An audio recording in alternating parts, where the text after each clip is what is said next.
السلام علیکم ورحمۃ اللہ وبرکاتہ نحمده ونصلی علی رسولہ الکریم اما بعد فاعوذ باللہ من الشیطان الرجیم بسم اللہ الرحمن الرحیم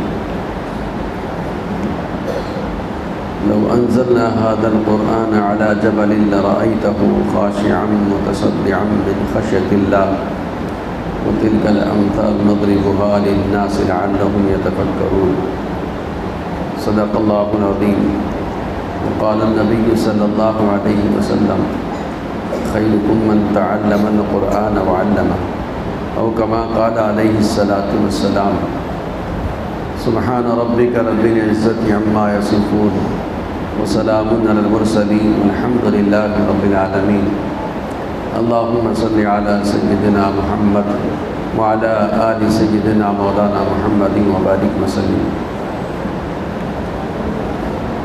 معزز علماء کرام، حفاظ نظام اور معزز سامعین نظام، عزیز طلباء اور طالبات،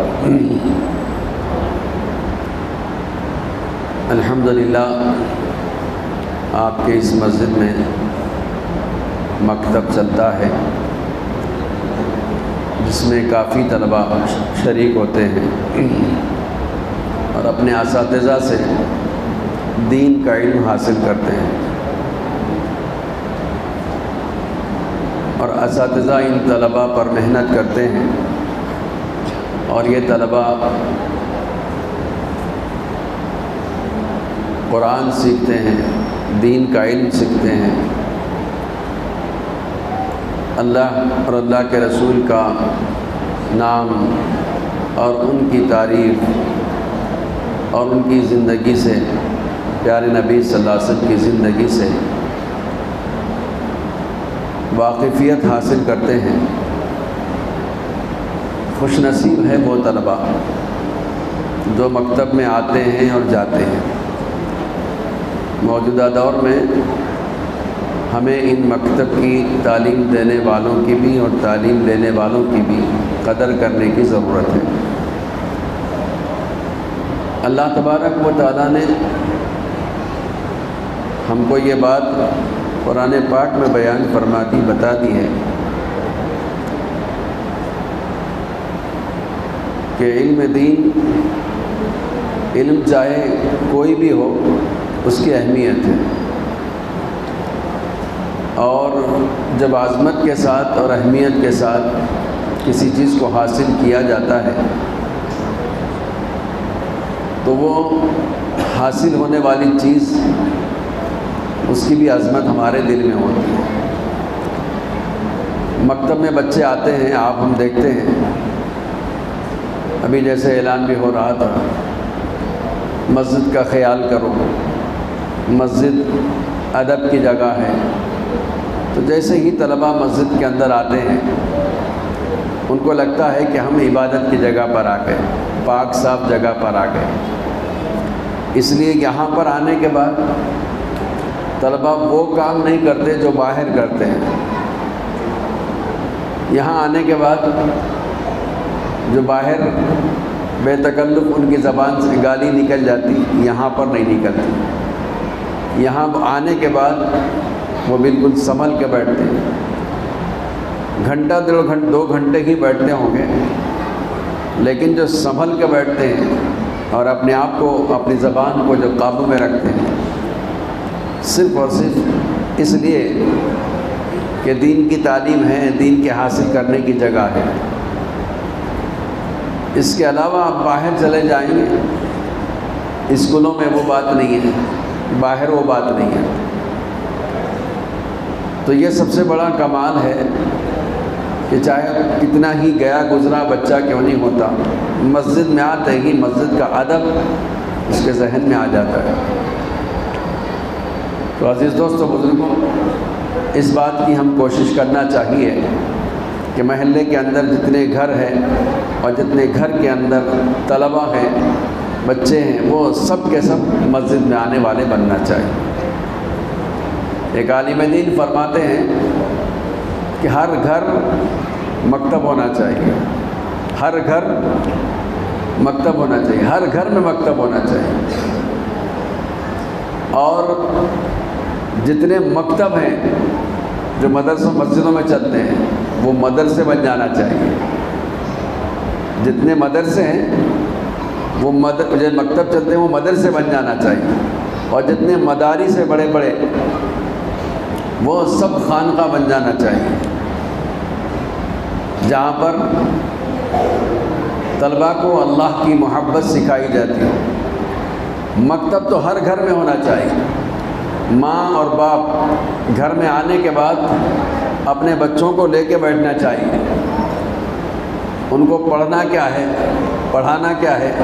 اگر ہم اپنے گھروں کے اندر ان بچوں کو دین کی تعلیم دیں گے، اللہ اور اللہ کے رسول کی عظمت بتلائیں گے، تو یہ گھر سے نکلنے والے اور بڑھنے والے یہ نسل، یہ ہماری اولاد انشاءاللہ آنے والے دنوں میں قوم کے بڑے بڑے رہنما ہوں گے. اللہ تبارک و تعالی گھر گھر کی محنت کو قبول کرے گا. اب گھروں میں وہ بات نہیں ہے. ہمارے اپنے گھروں کے اندر نہ پڑھنے کا رواج ہے نہ پڑھانے کا رواج ہے. عورتیں پڑھتے ہیں نہ مرد پڑھتے ہیں. بچے پڑھنا تو دور کی بات ہے. اس لیے ہمارے علماء فرماتے ہیں کہ ہر گھر کے اندر مکتب ہونا چاہیے. اور جتنے مکتب ہے، جیسے یہاں مکتب چل رہا ہے، یہ مدرسہ بن جانا چاہیے. یہاں پر آنے والا بچہ قرآن پاک حفظ کرنے والا ہو جانا چاہیے.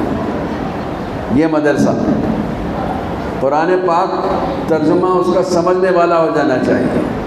اور یہاں سے جب جائیں گا بڑے مدرسوں میں تو وہاں بچہ ولی بن جانا چاہیے. تو پہلے ایسے ہی تھا، ماں باپ بچے کو کچھ پڑھا دیتے تھے اور اس کے بعد کسی اللہ والے کے پاس بھیجتے تھے اور اللہ والے اس کے دل کی دنیا بدل دیتے تھے. گھروں کے اندر وہ روحانی غذا ملتی تھی بچوں کو. آج وہ گھروں کے اندر روحانی غذا ملنا بچوں کو ختم ہو گیا. آپ نے سنا ہوگا کئی اللہ والوں کے واقعات ہیں. بسم اللہ خوانی کر رہے تھے ایک اللہ والے کی، بچے کی، اور ایک اللہ والے کر رہے تھے. پڑھو بیٹے بسم اللہ پڑھو. بسم اللہ خوانی کا مطلب جب بچہ بولنا شروع کرتا ہے تو اس کو بسم اللہ پڑھاتے ہیں. تو ایک اللہ کے ولی اپنے چھوٹے بچے کو کسی جگہ پر پہنچ کر بسم اللہ خوانی کرنے کے لیے بیٹھے. پڑھو بیٹے. اب جب انہیں بسم اللہ الرحمن الرحیم سے پڑھنا شروع کر دیا تو 15 پارے حفظ سنا دیا. پہلی مرتبہ جب کسی ولی کے پاس بیٹھا تو پڑھنا شروع کیا، الف بسم اللہ الرحمن سورہ فاتحہ سے شروع کیا تو 15 پارے مکمل ہو گئے. اس کے بعد خاموش ہو گیا. پھر اللہ کے ولی نے کہا پڑھو بیٹے آگے کیا بات ہے، کیوں رک گئے؟ کہا میں رک گیا، اس کے آگے نہیں آتا. کہا یہ تم نے کہاں سیکھا؟ کہا سیکھا کہاں، پڑھا کہاں؟ تو کہا جب میں پیٹ میں تھا تو میری ماں قرآن پاک بہت پڑھتی تھی. قرآن پاک بے انتہا پڑھتی تھی ماں. وہ قرآن پاک مجھے اندر ہی یاد ہو گیا. جب میں بسم اللہ خوانی کے لیے بیٹھا تو وہ پڑھا ہوا میرے کو یاد آیا اور میں نے پڑھنا شروع کر دیا. 15 پارے اس نے سنا دیا. ایک وہ وقت تھا روحانی غذا گھروں میں ملتی تھی، دین کی تعلیم گھروں میں ملتی تھی. اس کی وجہ سے بایزید کئی پیدا ہوتے تھے، کبھی جنید بغدادی پیدا ہوتے تھے، شبلی نعمانی پیدا ہوتے تھے. بڑے بڑے بزرگان دین اجمیری، چشتی، صابری، یہ بڑے بڑے جو بزرگان دین ہیں جن کے ہم نام آج بڑے عظمت کے ساتھ لیتے ہیں، ان کے پیچھے ان کے اپنے آبا و اجداد کا، ان کے ماؤں کا بڑا اہم رول رہا ہے. آج ہم بڑے عظمت کے ساتھ اس مکتب میں بیٹھے ہیں. کم سے کم اس بات کا ارادہ کر لیں کہ اگر ہمارے اپنے گھروں کے اندر روحانی غذا ہم نہیں دے سکتے بچوں کو، مجبور ہیں، پڑھے لکھے نہیں ہیں، ہم کو آتا نہیں پڑھنے، تو روحانی غذا کا سینٹر آپ کی مسجد ہے. روحانی غذا کا سینٹر آپ کی مسجد ہے. اپنے بچے کی ہاتھ اور انگلی پکڑ کر مول صاحب کے حوالے کر دینا کہ مول صاحب ہم تو کچھ نہیں جانتے، نہ ہمارے اپنے آبا و اجداد نے ہم کو کچھ پڑھایا، جو کچھ پڑھا ہم اتنا ہی جانتے، اس سے زیادہ نہیں جانتے، یہ بچے کو آپ کے حوالے کر رہے ہیں۔ محبت شفقت سے آپ بچے کو مکتب کے حوالے کر دیں گے اور وہاں پر محبت شفقت سے اساتذہ ان کو پڑھا دیں گے، تو ان کا پڑھنا اور ان کا پڑھانا اللہ کو پسند آئے گا، اور نسلیں انشاءاللہ ہماری قرآن کے حافظ بنیں گی، دین سے واقف ہونے والی نسلیں تیار ہوں گی۔ آج دو طرف سے ماحول ختم ہو گیا، گھر میں پڑھانے والے نہیں رہے، بچوں کو پڑھانے ہم کو سکھایا نہیں، اب ہم کو مکاتب کی ضرورت پڑ گئی ہے، اور مکاتب کی اہمیت اس لیے زیادہ بڑھ گئی ہے۔ اب گھروں میں ہمارے دنیاوی باتیں ہیں، دنیا کے تذکرے ہیں، جس چیز کی محبت دل میں ہوتی اس کا تذکرہ اپنے گھر میں ہوتا ہے۔ ہمارے اپنے گھروں میں دنیا کے تذکرے ہیں، تو اس لیے ان مکاتب کی اہمیت کو سمجھیے۔ ان مکاتب میں خاص طور پر جن چیزوں کو بچوں کو پڑھایا جاتا ہے وہ سب سے پہلے ایک اللہ کا ہونا سکھایا جاتا ہے، لا الہ الا اللہ محمد رسول اللہ۔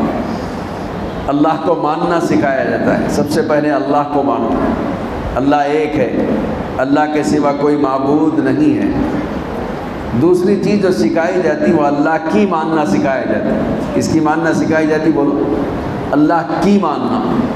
پہلے اللہ کو ماننا ہے، دوسرے اللہ کی ماننا ہے۔ اللہ کی ماننا سکھایا جاتا ہے، اور اللہ کی ماننا بچے کو آ جائے، ہم سب کو آ جائے تو جھگڑے ختم ہو جائیں۔ تیسری چیز جو سکھائی جاتی ہے وہ اللہ سے مانگنا سکھایا جاتا ہے۔ کس سے مانگنا سکھایا جاتا ہے؟ اللہ سے مانگنا، اللہ کو ماننا، اللہ کی ماننا، اللہ سے مانگنا بچوں کو سکھایا جاتا ہے۔ دیکھو، جب گھر سے باہر نکلو تو کیا پڑھو، گھر میں داخل ہو تو کیا پڑھو۔ جب بچہ دعا پڑھتا تو کس سے مانگتا؟ بولو، کس سے مانگتا؟ اللہ سے مانگتا۔ اللہم بیت الخلاء میں جا رہا ہے، اللہم انی اعوذ بک من الخبث والخبائث، دعا پڑھ کے جا رہا۔ دعا کس سے مانگی جاتی؟ بولو نا، اللہ سے مانگی جاتی۔ اللہ سے مانگنا بچوں کو سکھایا جا رہا ہے۔ اللہ کی ماننا ہمارا طریقہ ہے، اللہ سے مانگنے کا طریقہ ہے سکھایا جاتا ہے۔ گھر سے باہر نکلتے ہیں، بسم اللہ کی توکلت علی اللہ بول کے نکل رہے ہیں۔ توکلت علی اللہ بولتے ہیں، ہمارے ذہن میں دماغ میں آتا اللہ کے بھروسے پہ ہم نکل رہے ہیں۔ مسجد میں آ رہے ہیں، دعا پڑھ کے آ رہے ہیں، اللہم اغفر لی ذنوبی وافتح لی ابواب رحمتک۔ باہر نکل رہے ہیں، پھر دعا پڑھ رہے ہیں، اللہم انی اسألک من فضلک ورحمتک۔ کس سے مانگی جا رہی ہے؟ اللہ سے مانگا جا رہا ہے۔ بچوں کو ہمارے اپنے یہی سکھایا جاتا ہے کہ اللہ سے مانگا جائے، اور اللہ وہ شے، اللہ کا وہ ذات ہے جس سے مانگنے پر اللہ دیتے ہیں۔ اللہ نہ مانگنے سے ناراض ہو جاتے ہیں، اللہ نہ مانگنے سے ناراض ہوتے ہیں، اسی لیے اللہ والے اللہ سے بے انتہا محبت کرتے ہیں۔ ہمارے اپنے بچوں کو ہی مکتب میں اللہ سے محبت سکھائی جائے۔ محبت کرنے کی کوئی ذات ہے تو بولو وہ کون سی ذات ہے؟ ایک اللہ کی ذات ہے جس کی محبت فانی نہیں ہے، باقی ہی باقی۔ محبت اگر کسی سے کی جا سکتی ہے تو وہ اللہ سے۔ تو بچوں کو اللہ سے محبت کرنا سکھایا جائے، اور اللہ سے محبت کرنے والے واقعات بتایا جائے۔ اللہ والوں کے واقعات بچوں کے سامنے بتایا جائے، سمجھایا جائے، سنایا جائے۔ اللہ سے محبت کیسی کی لوگوں نے؟ اللہ سے محبت اس انداز سے کی، ایک بزرگ فرماتے ہیں کہ میرے سامنے جنت کئی مرتبہ پیش کی گئی۔ ایک بزرگ فرماتے ہیں، ان کے آخری وقت میں اپنے لوگوں سے کہہ رہے ہیں کہ آپ اللہ تبارک و تعالیٰ آپ کو جنت عطا فرمائیں۔ تو وہ کہنے لگے مجھے جنت تو میرے سامنے کئی مرتبہ اللہ نے پیش کر دیا، میں نے کبھی جنت کو منہ پھیر کر نہیں دیکھا۔ جب بھی جنت آئی میں نے اپنا رخ پھیر لیا، جب بھی میرے سامنے جنت لائی گئی میں نے رخ پھیر لیا۔ میں نے عبادت جو کیا ہے جنت کے شوق میں نہیں، جہنم کے خوف میں نہیں، میں نے جو عبادت کیا ہے وہ اللہ کے شوق میں کیا ہے۔ کیا سمجھ میں بات؟ جب بھی عبادت کیا میں نے، اگر میری عبادت کا حاصل، اگر میری عبادت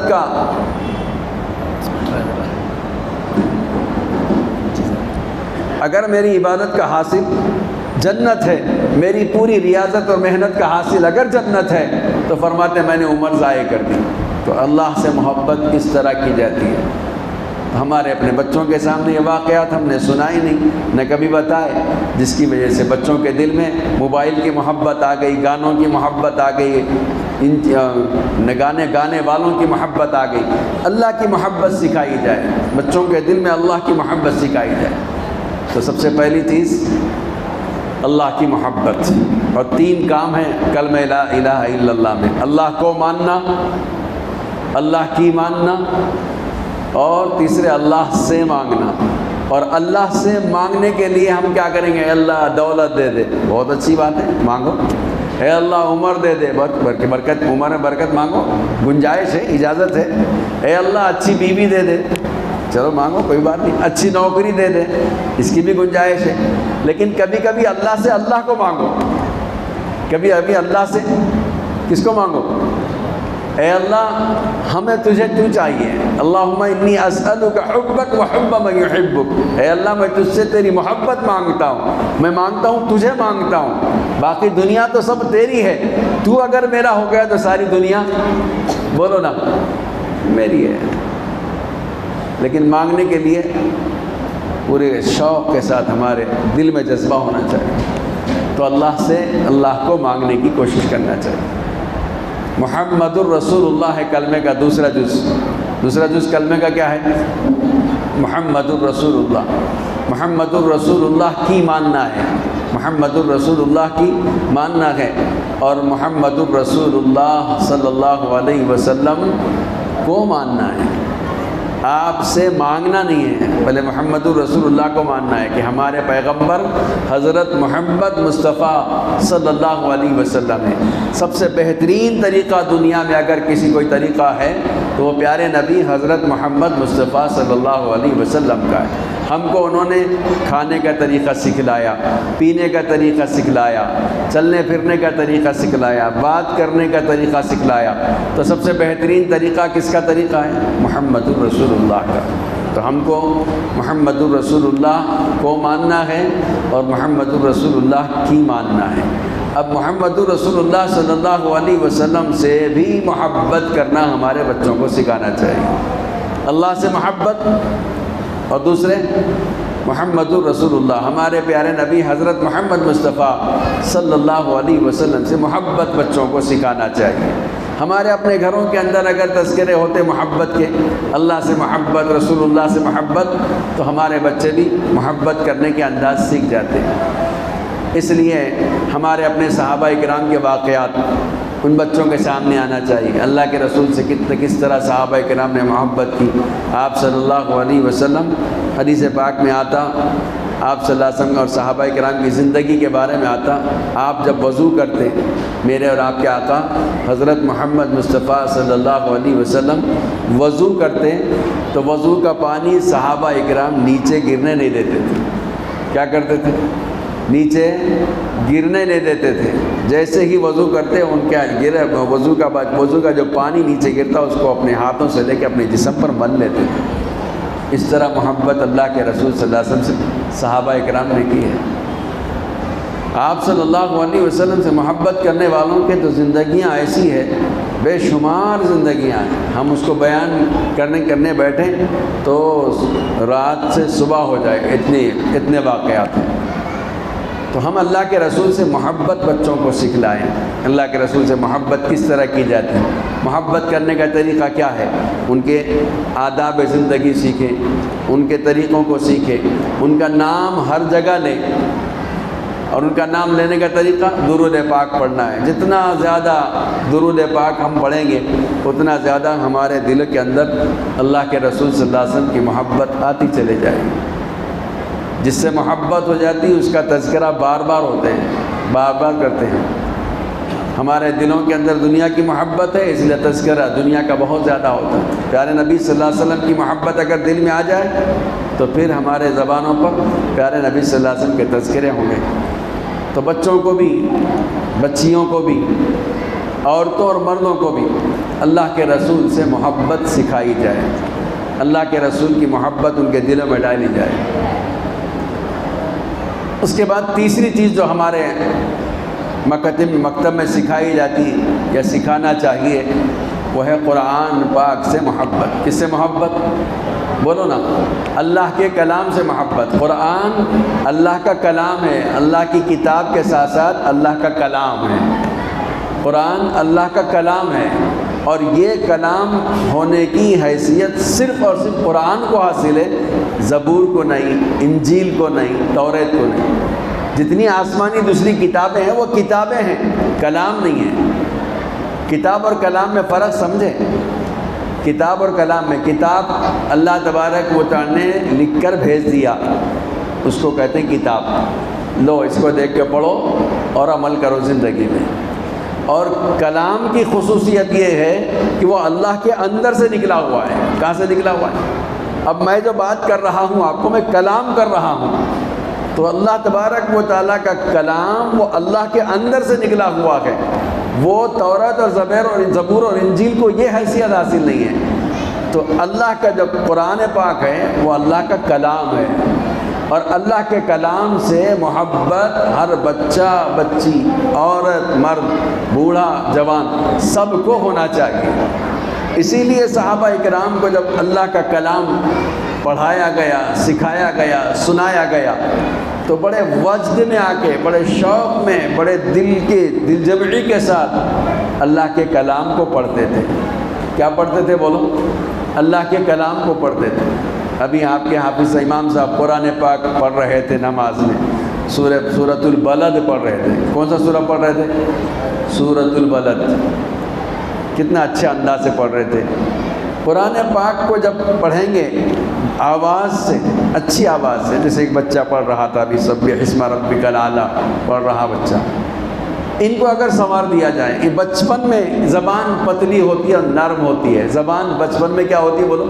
پتلی ہوتی ہے اور نرم ہوتی ہے۔ آپ پڑھنا چاہے تو نہیں پڑھ سکتے جس طرح بچہ پڑھا، اور بچہ جب جیسا چاہے پڑھ سکتا ہے، اس کو سکھا دو سیکھ جاتا ہے۔ بچوں کی زبان بھی پتلی ہوتی ہے، نرم ہوتی ہے، ان کو سکھا دو سیکھ جاتے ہیں، پھر پڑھنا لگتے ہیں تو ایسا پڑھتے ہیں، کبھی کبھی چھوٹے بچے بڑے بڑے لوگوں سے آگے بڑھ جاتے ہیں، ان کی قرأت، ان کی آواز، ان کے پڑھنے کا انداز ایسا دل کہتا ہے کہ جیب میں سے جتنے پیسے اتنے نکال دوں، لیکن آپ تو کچھ بھی پیسے نہیں دیے بچوں کو، آپ تو 1 روپیہ بھی نہیں دیے ہمت افزائی کے لیے، کیونکہ معلوم ہے کہ نہ قرآن ہم پڑھے نہ سیکھے۔ بچہ پڑھ رہا تو کس محنت سے پڑھا ہم کو پتہ نہیں۔ اگر آپ تھوڑا بہت اس جیب میں سے نکال کے پیسے دے دیتے، اس کی کتنی خوشی ہوتی، اس کے ماں باپ بھی کتنے خوش ہوتے۔ اللہ کا کلام بچہ پڑھا، پیسے لے کر آ گیا، اور اللہ کا کلام سیکھ کر جب لوگوں کو سنائے گا تو پھر دنیا اس کے قدموں میں آ کے گرے گی۔ صحابہ اکرام رضوان اللہ تعالیٰ علیہم قرآن سے بے انتہا محبت کرتے تھے، قرآن سے بے انتہا محبت کرتے تھے۔ بولو ہم بھی انشاءاللہ اللہ کے کلام سے محبت کریں گے۔ اب محبت کا طریقہ کیا ہے؟ محبت کا طریقہ یہ ہے کہ ہر دم قرآن پاک پڑھتے رہنا چاہیے۔ میرے مسجد کے ایک مصلی تھے ایوب علی خان صاحب، ابھی کچھ سال پہلے انتقال ہوا۔ قرآن پاک بے انتہا پڑھتے تھے، میرا اپنا دیکھا ہوا واقعہ ہے، اس لیے میں آپ کے سامنے بتا رہا ہوں۔ اتنا قرآن پاک پڑھتے تھے، رات میں 2 بجے اٹھ جاتے تھے، وہ 12 رکعت تہجد کی نماز پڑھتے تھے۔ کتنے رکعت پڑھتے تھے؟ ہاں، وہ 4 6 نہیں پڑھتے تھے، 12 رکعت نفل نماز تہجد کی پڑھتے تھے، اور اس کے بعد ممبر سے ٹیکا لگا کے قرآن پاک پڑھتے تھے، تو فجر کی نماز تک قرآن پاک پڑھتے تھے، پھر فجر کی نماز ہوئی پھر قرآن پاک پڑھتے، اشراق تک قرآن پاک پڑھتے، پھر اشراق کی نماز پڑھ کے پھر جاتے تھے۔ قرآن سے اتنا لگاؤ، اتنا لگاؤ، اتنا لگاؤ، آخر وقت میں کیا ہوا معلوم آپ کو؟ قرآن پاک کی برکت سے اللہ نے شاید ان کو اطلاع دے دی ہوگی، قرآن پاک کی پڑھنے کی برکت سے اللہ نے ہو سکتا ہے اطلاع دی ہوگی۔ آخر وقت جب ان کا انتقال کا وقت آیا، اپنا کفن منگایا اپنے گھر میں سے، اور اپنے دیوار کو لگا دیے، کفن منگائے اپنے دیوار سے لگا دیے، اور قبلے کی طرف پیر رکھ کر سو گئے، جس طرح مردے کو سلاتے اس طرح سو گئے تو سو گئے تو آپ کو معلوم ہے یہ قرآن پاک پڑھنے کی برکت۔ اللہ نے بتلا دیا کہ اب تیری موت کا وقت ہے، اپنے کفن رکھ دے اور اس کے بعد سو جا، باوضو الحمدللہ وہ سوئے اور سو گئے۔ قرآن پاک کی برکت سے اللہ تبارک و تعالیٰ دل و دماغ کو چوکنا کر دیتے ہیں، روشن کر دیتے ہیں۔ اور صحابہ اکرام تو بہت اچھا پڑھتے تھے۔ ایک صحابی رضی اللہ تعالیٰ عنہ قرآن پاک پڑھ رہے ہیں، قرآن پاک پڑھ رہے ہیں مسجد میں نبوی میں بیٹھ کر۔ اب اللہ کے رسول صلی اللہ علیہ وسلم تشریف لائے۔ کون تشریف لائے بولو؟ ہمارے آپ کے آقا حضرت محمد مصطفیٰ صلی اللہ علیہ وسلم تشریف لائے۔ تو صحابی جو پڑھنے والے تھے قرآن پاک وہ رک گئے۔ تو آپ نے فرمایا پڑھو، کہا آپ قرآن پاک پڑھو، قرآن پاک پڑھو۔ تو اللہ کے رسول قرآن تو آپ پر اترا، میں پڑھوں آپ کے سامنے، اور آپ سے اچھا تو پڑھ نہیں سکتا۔ کہا کہ نہیں، مجھے کہا گیا آپ سے قرآن پاک سنو۔ کیا کہا گیا؟ مجھے کہا گیا۔ تو اب وہ صحابی وجد میں آ گئے، ہمت ان کی بڑھ گئی، کہنے لگا اللہ کے رسول کیا اللہ نے میرا نام لے کر کہا ہے کہ ان سے سنو؟ تو پھر اللہ کے رسول صلی اللہ علیہ وسلم فرمایا کہ ہاں نام سما کا، اللہ نے تیرا نام لیا ہے اور تیرے نام لے کر کہا ہے کہ قرآن پاک ان سے سنو۔ وہ کتنے شوق سے پڑھتے ہیں۔ تو پھر انہوں نے پڑھنا شروع کر دیا قرآن پاک۔ قرآن پاک کو جب شوق سے، دل جمعی سے اور وابستگی سے، وارفتگی سے قربان ہو کر اپنے آپ کو جان چھڑک کر پڑھنے لگتے ہیں تو آسمان سے فرشتے اترتے ہیں اور اس کو گھیر لیتے ہیں۔ آسمان کے نورانی فرشتے اس کو گھیر لیتے ہیں۔ لیکن ہمارا معاملہ ہے کہ ہم قرآن پاک کو پڑھتے بھی نہیں، حالانکہ قرآن پاک کے 4 حق ہیں۔ کتنے حق ہیں؟ قرآن پاک کے کتنے حق ہیں؟ قرآن پاک کے 4 حق ہیں۔ ایک تو قرآن پاک کو اچھا پڑھنا۔ کیسا پڑھنا؟ اچھا پڑھنا، صحیح پڑھنا، درست پڑھنا۔ سب سے پہلا حق قرآن پاک کو اچھا پڑھنا۔ الحمدللہ رب العالمین الرحمن الرحیم، پڑھے تو مزہ آنا، لطف آنا سننے والا، اور ایسا لطف آتا قرآن پاک پڑھنے میں، ماشاءاللہ۔ کیا پڑھ رہے تھے؟ بولے قرآن پاک۔ تو پہلے تو اچھا پڑھنا قرآن پاک کو، کیا کرنا بولو؟ اور اچھا پڑھنے کے لیے آپ کو کہاں آنا پڑے گا؟ بازار میں جانا پڑے گا قرآن پاک سننے پڑھنے سمجھنے کے لیے، مارکیٹ میں جانا پڑے گا، سیٹ ساہوکار کے پاس جانا پڑے گا۔ جب کہیں آپ اچھا پڑھ سکتے قرآن، کہاں جانا پڑے گا بولیے نا؟ امام صاحب کے پاس جانا پڑتا۔ مکتب میں اب آپ کہیں کو جائیں گے؟ اب آپ مکتب میں جانے کے لائق نہیں، اب آپ امام صاحب کے پاس جائیں گے۔ کہاں جائیں گے؟ امام صاحب کے پاس۔ محلے کے امام صاحب سے مضبوط ربط ہونا مقتدیوں کا۔ تمہارے امام صاحب کو زبان پہ بلا تکلف اپنے بیٹے کا جیسا نام آتا ویسا امام صاحب کا نام آنا۔ کس کے مقتدی ہے تم؟ فوری زبان پہ آنا۔ کیا نام ہے مولانا؟ مولانا عطا الرحمن صاحب۔ اگر آپ کے زبان پہ مولانا عطا الرحمن کا نام آ گیا، باطل آپ کو بہکا نہیں سکتا۔ اور مولانا کے بہت خاص مرید دکھ رہے لوگ، ان کو چھوڑو بولے، کیا بولتے ہیں؟ ان سے بات مت کرو، انہیں تو ان کی سنتے بولے، اپنی نہیں سنتے، بھاگ جاتا انہیں۔ اور اگر آپ بولے کون سے عالم صاحب سے تمہارا تعلق ہے؟ کہاں کے عالم سے تعلق؟ ہمارا کوئی عالم سے تعلق، پھر انہیں بولتا آؤ، پھر آپ ہماری غذا ہے بولتا۔ کیا بولتا آپ ہماری غذا ہے، اور اس کے بعد لے جاتا آپ کو 15,000 روپے دیتا ہوں میں مہینے کو مہینہ یا 6 مہینے میں، اور آپ کو قرض دیتا ہوں، اتنے قرض دیتا ہوں، آپ کو معاف کما کے دو آپ۔ اب وہ قرض 15,000 دیتا اور اس کے بعد آپ کا ایمان چھین لیتا۔ کیا کرتا؟ چھین لیتا۔ 15,000 میں ہمارا ایمان چلا جا رہا، جبکہ ایمان کی حقیقت یہ ہے، اللہ فرما رہے ایک ادنا سے ادنا ایمان والے کو ایمان بچا کر اگر اللہ کے پاس لے کر آتے ہیں تو اس دنیا سے 10 گنا بڑی جنت اللہ ایمان کی وجہ سے دے گی۔ اور وہ ایمان ہمارا 15,000 میں چلے گا۔ کتنے دن کے واسطے دے رہا انہیں؟ چند دنوں کے واسطے 15,000 دے رہا۔ ہماری عورتیں اللہ معاف کرے چلے جا رہی۔ بچت گھر کی بیماری یہاں بھی ہے کہ نہیں کی؟ بہت بیماری پھیل گئی، اور عورتیں اس میں زیادہ پریشان ہیں۔ مرد تو پریشان نہیں، عورتیں ان کو کیا کیا خواہشات ہیں ان کے نہیں معلوم۔ اگر یہ خواہشات میں ہمارا ایمان چلا گیا تو کیا ہوگا؟ اگر وہ عورتیں کہنے کہ ہمارا تعلق مسجد کے امام صاحب سے ہے، انہوں اگر بولے یہ کام کرو بولے تو کرتے، نہیں تو نہیں کرتے، تو وہ آنے والے باطل طاقتیں خود بخود روانہ ہو جاتی، بہک جاتی۔ ارے یہ کیا ہو گیا؟ ہمارے کام 15-20 منٹ کا جمعہ کا بیان، یہاں کتنی دیر بیان ہوتا؟ آدھا گھنٹہ۔ میں بول رہا ہوں 15-20 منٹ کا جو بیان جمعہ میں ہوتا ہے، سروے کیا گیا، باطل طاقتیں 7 دن محنت کرتی، 7 دن محنت کرتی، باطل محنت کرتی، اسلام کے خلاف، دین کے خلاف، لوگوں کو بہکانے کے لیے ادھر ادھر محنتیں کرتے، اور باطل طاقتیں 7 دن محنت کرنے کے بعد مجمع جمعہ کے دن جمعہ کا 20 منٹ بیان سنتے ہی وہ پورا کیا کرایا بیان، ان کی محنت وہ جتنی باطل کی وہ سب درہم برہم ہو جاتی۔ 15-20 منٹ کے بیان کے بعد ایمان والا بولتا ہمارے امام صاحب جو بولے وہ بات صحیح، اب باقی باتیں غلط ہیں۔ تو وہ جتنی محنتیں کر رہے 6-7 دن کی وہ سب ختم ہو جاتی۔ سروے میں بتایا گیا کہ مسلمانوں کا ایمان یا مسلمانوں کو دین سے ہم ہٹا نہیں سکتے۔ وہ جمعہ کا جو بیان 15-20 منٹ کا ہوتا ہے وہ اگر بیان بند کر دیا جائے تو اچھا ہوگا۔ اس لیے اب باطل طاقتیں مسجدوں کے پیچھے لگی ہوئی ہے۔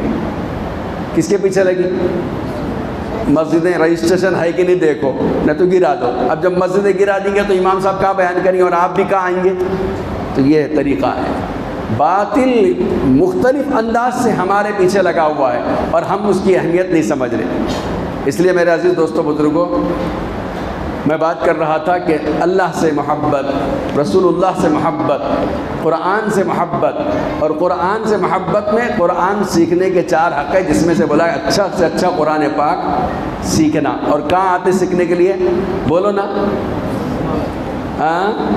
ایک بھی نہیں بول رہا مولانا عطا الرحمن کا نام۔ کیوں؟ تو تعلق اس نہیں ہے، ملتے کیا کے بیٹھتے کیا؟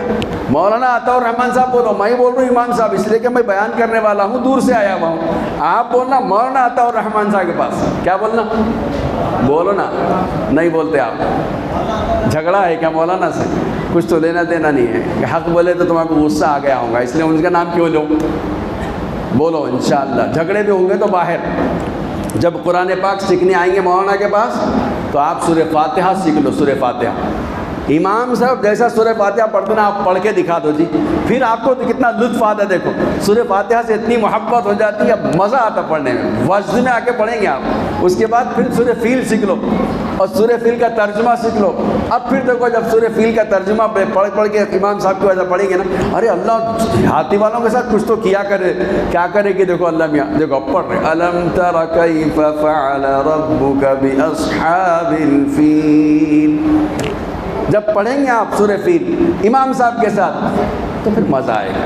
ہماری عورتیں بھی اگر گھروں میں کوئی عالمہ ہے، عالم نہیں ہے تو کم سے کم اپنے مردوں کو یہاں بھیجیں، مرد یہاں سیکھے اور مرد جا کر اپنے گھر میں عورت کو سکھائے کہ مجھے امام صاحب نے سورہ فیل سکھائے، مجھے امام صاحب نے سورہ فاتحہ سکھائے، میں جیسا پڑھتا ہوں ویسا کیا کروں، تم بھی پڑھو۔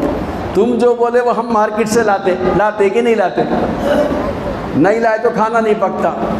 اب ہم بولے سے تم بھی کرنا، ہم بھی سورہ فاتحہ سیکھے امام صاحب سے، تم بھی سیکھو۔ تو ان کو لے کے بیٹھو آپ، پھر دیکھو کیسا جوڑ ہو جاتا، پورے محلے کے اندر نورانی ماحول ہو جاتا۔ تو قرآن پاک کو اچھے انداز سے پڑھنا پہلا حق۔ پہلا حق کیا ہے قرآن پاک کا؟ اچھے انداز سے پڑھنا، صحیح پڑھنا، درست پڑھنا، تجوید سے پڑھنا۔ بچوں کو تجوید آ گئی، قاعدے ان کو معلوم ہو گئے، اخفا کے، ادغام کے، نون ساکن تنوین کے، اخفا شفوی بچوں کو معلوم ہو گئے، اور بچوں کے ابا کو کچھ بھی نہیں معلوم۔ کبھی کبھی بچے بولتے ہیں ابو تم غلط پڑھ رہے، تو ان کو شرمندگی ہوتی ہے، صحیح بات ہے، ہم کو پڑھانے والے تھیچ نہیں ایسے۔ اب موجودہ نسل بہت اچھا قرآن پاک پڑھ رہی۔ ہمارے زمانے میں تو یسرن القرآن تھا، معلوم یسرن القرآن، عربی یسرن القرآن تھا، اس میں عربی کا مذاق اڑایا جاتا تھا، یہ عربی کا قاعدہ ہے، اردو کی عبارت ہے، ہاں بلکہ اس میں مذاق اڑایا تھا۔ اب جو ہے وہ چیزیں ختم ہو گئی، اب نورانی قاعدہ آ گیا۔ کیا آ گیا ہو؟ نورانی قاعدہ، اس میں پورے قاعدے بچوں کو سکھائے جا رہے۔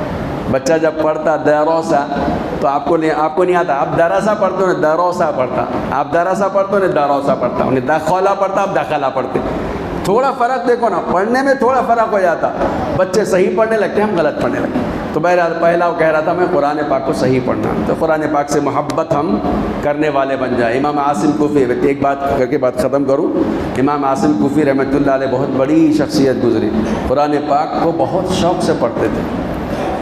جب بھی وہ قرآن پاک پڑھتے تھے ان کے منہ سے اتنی اچھی خوشبو آتی تھی، جتنے لوگ بیٹھے پریشان ہو جاتے تھے، اتنی اچھی خوشبو کہاں سے انہوں لگاتے نہیں معلوم، اور ہے تو مالدار تو ہے نہیں، لیکن خوشبو تو بہت بھاری آتی ان کے منہ سے۔ کیا آتی؟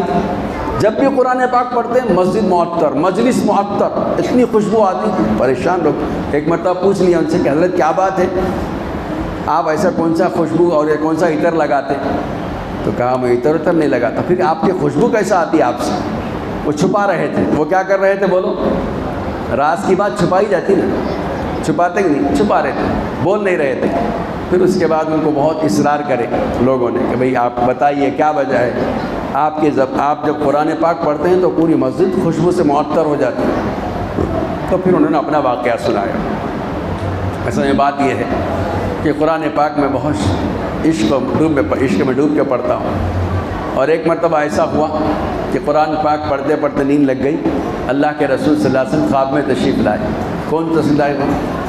پیارے نبی حضرت محمد مصطفیٰ صلی اللہ علیہ وسلم خواب میں تشریف لائے۔ وہ لوگ تھے جن کے خواب میں اللہ کے رسول آتے تھے۔ ہمارے خواب میں شیطانہ خواب میں آتے، ہمارے خواب میں کون آتے؟ شیطانہ آتے۔ کبھی ہم سوچے بھی نہیں ہم اللہ کے رسول خواب میں آئیں۔ تو پیارے نبی صلی اللہ علیہ وسلم خواب میں تشریف لائے اور اس کے بعد کہا، اے عاصم جب قرآن پاک پڑھو۔ خواب میں قرآن پاک انہوں نے پڑھنا شروع کیا تو اللہ کے رسول صلی اللہ علیہ وسلم نے میرے ہونٹوں کا بوسہ لے لیا۔ کس کا بوسہ ہے؟ میرے ہونٹوں کا بوسہ لیا۔ جس دن میرے ہونٹ کا بوسہ اللہ کے رسول لیا، بس وہ دن تھا اور آج تک میرے منہ سے خوشبو ہی خوشبو آتی ہے۔ اللہ کے رسول صلی اللہ علیہ وسلم قرآن پاک شوق سے عشق میں ڈوب کر پڑھنے والوں کے ہونٹوں کا بوسہ لیا۔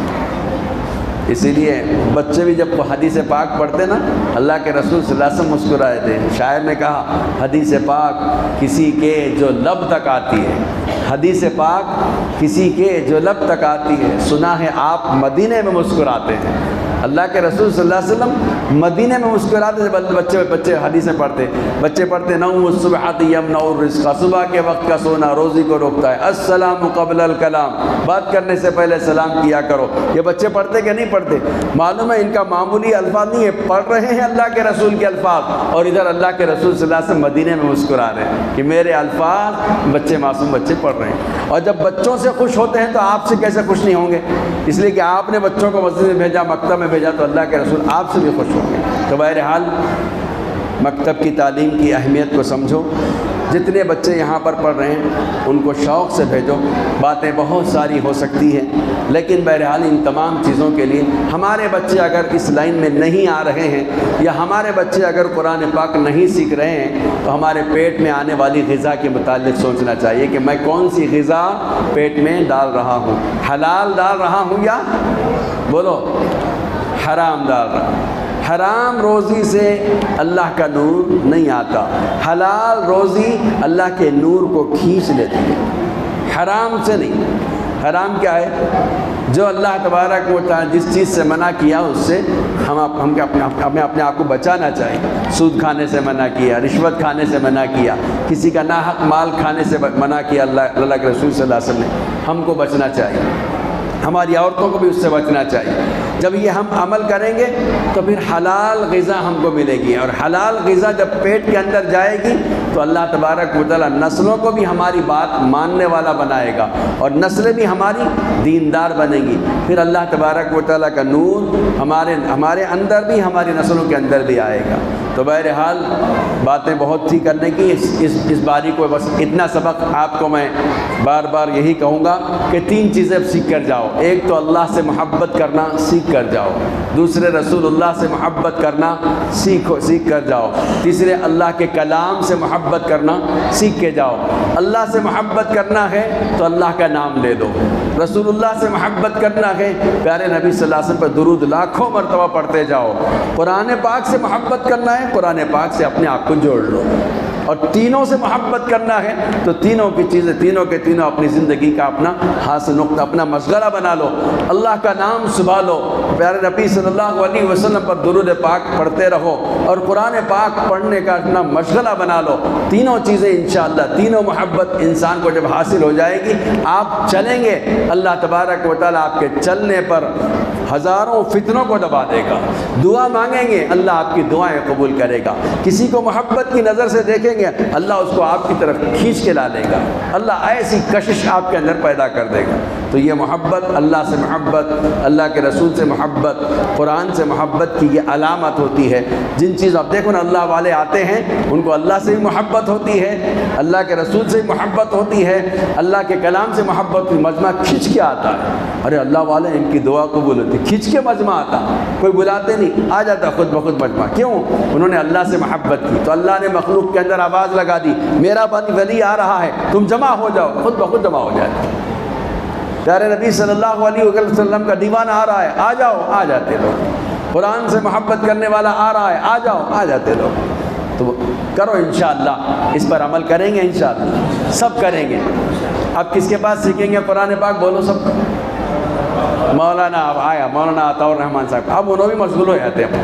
اب آپ ان کو پریشان کر دیں گے، ٹائم ترتیب بنا کر قرآن پاک سیکھو، الفاظ قرآن کو درست کرو، ہر لفظ کو درست کرنے پر ثواب ملے گا، قرآن پاک کی ایک ایک آیت کو درست کرنے پر ثواب ملتا ہے۔ تو لہذا مولانا بھی انشاءاللہ آپ کی وجہ سے مشغول ہو جائیں گے اور آپ بھی ان کی وجہ سے مشغول ہو جائیں گے۔ اب جب دونوں کے اندر محبت ہو جائے گی تو ان کی ضرورت آپ پورے کریں گے، آپ کی ضرورت انہوں پوری کریں گے، آپ کو انہوں قرآن سکھا دیں گے اور ان کی ضرورت آپ پوری کریں گے کہ نہیں کریں گے؟ اس سے جوڑ پیدا ہوگا، اس سے مسجد آباد ہوگی۔ یہ بچے تو ماشاءاللہ آ ہی رہے ہیں، صبح بھی آ رہے ہیں، سنا مکتب میں، شام میں بھی آ رہے ہیں، اصل 90-95 بچے ہیں ماشاءاللہ، بہت بڑی تعداد ہے۔ اگر یہ بچے بھی قرآن پاک صحیح پڑھ لیں تو بہت بڑی بات ہے۔ انہی بچوں کے ذریعے انشاءاللہ یہ محلے کے اندر آج کے چھوٹے ہیں، کل کے یہی بچے بڑے ہیں، پہلی صف میں انشاءاللہ یہی نظر آئیں گے۔ اور ایک بات آخر بات کر دوں، جن بچوں کو نماز پڑھنے کے آداب آتے ہیں، جو بچے نماز کے آداب سے واقف ہیں، وہ بچے اگر بڑوں کی صف میں اگر کھڑے ہو گئے تو ان کو پیچھے مت کرنا۔ بات سمجھ میں آ رہی؟ نہیں سمجھ میں آئی بات؟ نہیں سمجھ میں آئی بات؟ جو بچے نماز کے آداب سے واقف ہیں، آپ کی طرح وہ ہاتھ باندھ کر کھڑے ہوتے ہیں، آپ جس طرح قرآن پاک سن رہے امام صاحب کا انہوں بھی سن رہے، آپ جس طرح رکوع کر رہے انہوں بھی رکوع کر رہے، آپ جس طرح سجدہ کر رہے انہوں بھی سجدہ بلکہ آپ سے اچھا کر رہے، انہوں پورے وسائل سیکھ کے سجدہ کر رہے، آپ کیسا بھی سجدہ کر رہے۔ اگر وہ صف میں کھڑے ہو جاتے ہیں بڑے لوگوں کی، چھوٹے بھی نہیں ہونا چاہیے، معصوم بہت چھوٹے نہیں ہونا، جو چیخ رہے پکار رہے ایسے نہیں، وہ پیچھے رہیں۔ جو بچے نماز کے آداب سے واقف ہیں اگر وہ صف میں کھڑے ہو جاتے ہیں تو اس سے بڑوں کی نماز میں کوئی خرابی، بولو، آج کے چھوٹے ہیں کل وہی بچے صف اول کے نمازی بنیں گے۔ ہم ان کو اگر آج پیچھے کر دیں گے تو وہ پیچھے ہی ہو جائیں گے، ہماری نسلیں تباہ ہو رہی ہیں۔ اس لیے ان کو نماز پڑھنے کے لیے 90 بچے ہیں، اس میں سمجھتا ہوں 25-30 بچے تو آداب سے واقف ہوں گے، وہ اگر اس صف میں اندر تو 25 بچوں کی ایک صف ہو تو کتنی بڑی صف ہو جائے گی۔ آپ کی مسجد میں ماشاءاللہ نمازی ہی نمازیں ہیں، اور وہ بچے بولیں گے ہمارے کو نماز پڑھنے کا شوق ہے، ہم بھی صف میں کھڑے ہو گئے تو ہمارے کو چچا نے ہٹائے نہیں، دادا جان نے ہم کو ہٹائے نہیں، ان کے بازو میں پڑھنے مزہ آیا، ان کے بازو میں پڑھنے مزہ آیا، اور پھر اس کے بعد وہ نمازی پکے نمازی بن جائیں گے۔ ابھی ایک محلے میں گیا تھا ہمارے مفتی صاحب کے، وہاں ایک بچہ سال بھر ایک نماز قضا نہیں، الحمدللہ پورے کے پورے نماز جماعت کے ساتھ امام کے ساتھ پڑھتا ہے۔ ابھی شوق کتنا بڑا شوق ہے، ایسے نمازی ہونا چاہیے۔ ان بچوں کو اگر آداب سے واقف ہے اور نماز کے پورے طور طریقوں سے واقف ہے، اچھے طریقے سے پڑھ سکتے ہیں، وہ اگر امام صاحب کے ساتھ آپ کے ساتھ جماعت میں اگر شریک ہو جاتے ہیں تو ان کے جماعت میں شریک ہو جانے سے نماز میں کوئی خرابی نہیں آتی، ان کو بھی نماز پڑھنے کا جذبہ پیدا ہو جاتا ہے۔ بس یہی باتیں کہتے ہوئے اپنی بات ختم کرتا ہوں۔ اللہ سے دعا کرتا ہوں کہ اللہ تعالیٰ مجھے اور آپ کو عمل کی توفیق نصیب فرمائے، آمین۔ وآخر دعوانا الحمد للہ رب العالمین۔